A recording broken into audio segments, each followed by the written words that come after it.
Greetings everyone, welcome aboard. Joseph James here. It's August 30th, 2010. Here's your live stream recap. Well, we had a quiet start to the week this week. Of course, the last couple days of the month of August, and then comes Labor Day.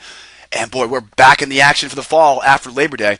Guys, before we talk about the trades we took today, I want to remind you of two important things here. First of all, on the blog right now, we have a brand new section on the blog called Trade Room Resources.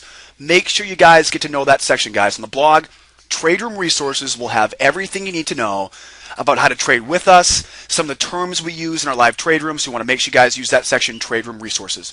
The second thing is we have a special Labor Day discount.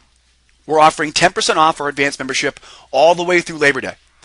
And of course, after Labor Day, we're then going to have a price increase going into the fall. So if you're on the fence for membership right now, if you want more info on our lifetime advanced membership that comes with charts, data, indicators, templates, right? All the tech support you guys need, and of course, lifetime access to our trade room, 10% off our lifetime membership through Labor Day, and of course, a price increase coming after the holiday. Let's take a look here. 3 total trades. We almost had a 0 day today, but just like on Friday last week, we waited till about 10 o'clock, and then all of a sudden the market started coming into play. 41 ticks. Had a loser there in the euro. Not much, of course. We flattened the point of entry and lost 4 ticks in the euro. Had a crude in the Russell, so we took a trade on everything except for gold this morning. But of course, we'll talk more about that as we make our way through the rest of the video today. 40 ticks, right? 41 ticks, 400 USD, guys, to finish up or to get the week started. And of course, we only got 2 days here in the month of August. We've got over 20, almost 25,000 for the month so far in the month of August. What a great month. And don't forget, 130,000 for the year so far, guys. What's the most important thing that happened today? Well, obviously, Monday mornings are slow, right? Summertime makes them slower. So we always expect the Monday morning to be a little bit slower than normal, right? The same reason why you and I hit that snooze button a couple more times on Monday morning is the same reason why most traders are late to get in the market as well. We had a bank holiday in the UK today. So, of course, volume was relatively slow. What happened, though, is normally where we have price action that takes us into 11:30, 12 o'clock, without the UK market this morning moving, without the European close, we didn't have that extension of the morning session here in the US. So, of course, at about 11 o'clock, things started really slowing down. And, of course, we couldn't really do much trading afterwards. So without the UK trading today, we had a real early close, a late start. So it really it made our window of trading very small today. We opened up our charts. Everything was trading in the middle. As you guys know, we don't fiddle with our middle, right? We don't trade the middle of trading ranges. We wait for the extremes. But at 8 o'clock this morning, though, everything was trading right in the middle. Lots of potential patterns. That was one thing we saw today.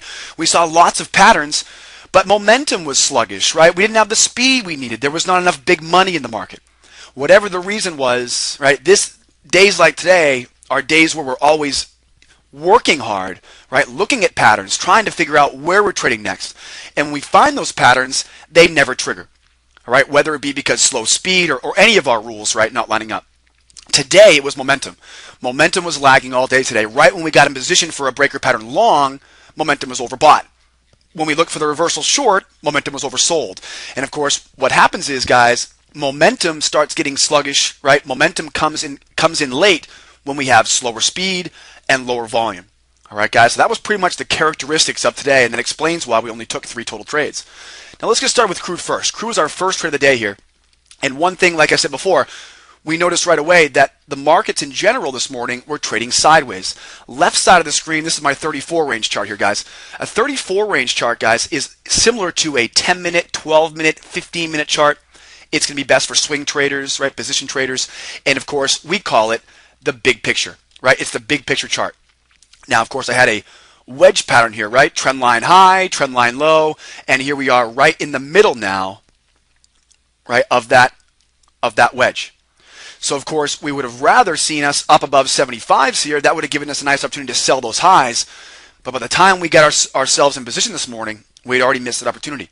So 8 o'clock, 8:15, 8:30, we'd already tumbled off of these highs, and here we are sitting right in the middle of the wedge, of the wedge.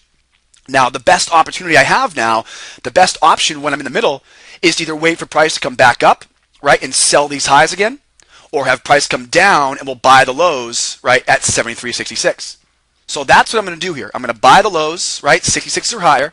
I'm going to sell the highs, 75 or lower, and that's pretty much the best opportunity we're going to have. Now, follow me over here, guys, to the right side here, and you'll see now we've got our faster time frame.